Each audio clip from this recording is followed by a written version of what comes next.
Salam əziz dostlar, xoş gördük hər birinizi. Bugün sizə mənə tez-tez verilən suallardan birinin izahını verəcəm.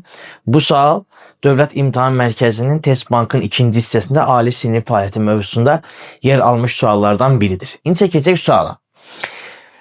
İnsanın refleks qövsünün sxemində hansı mərhələ aşağıda verilənlərin heç bir mərhələsinə və ya hissəsinə uyğun deyil?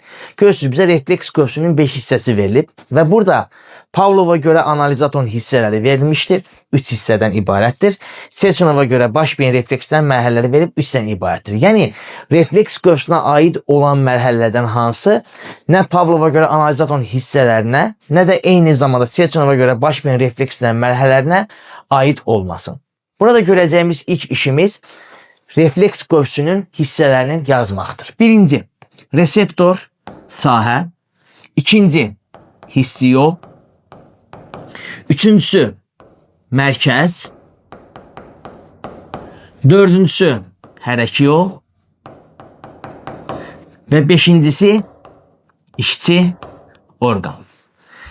Pavlova görə analizatorun hissələrinə baxdıqda isə birinci, reseptor sahə, ikinci hissi yol, üçüncüsü mərkəz olur. Sechonova görə baş beyin reflekslərin mərhələləri isə birinci reseptor, ikincisi mərkəz, üçüncüsü isə işçi orqan olacaqdır. İndi baxaq. Reseptor sahə. Birinci hissə hər ikisində var. Deməli bu ola bilməz. İkinci hissi yol. Hissi yol Pavlova görə analizatorun hissələrində vardır. Deməli bu da olmaz. Üçüncü mərkəz. Hər ikisində mövcuddur. Deməli bu da ola bilməz.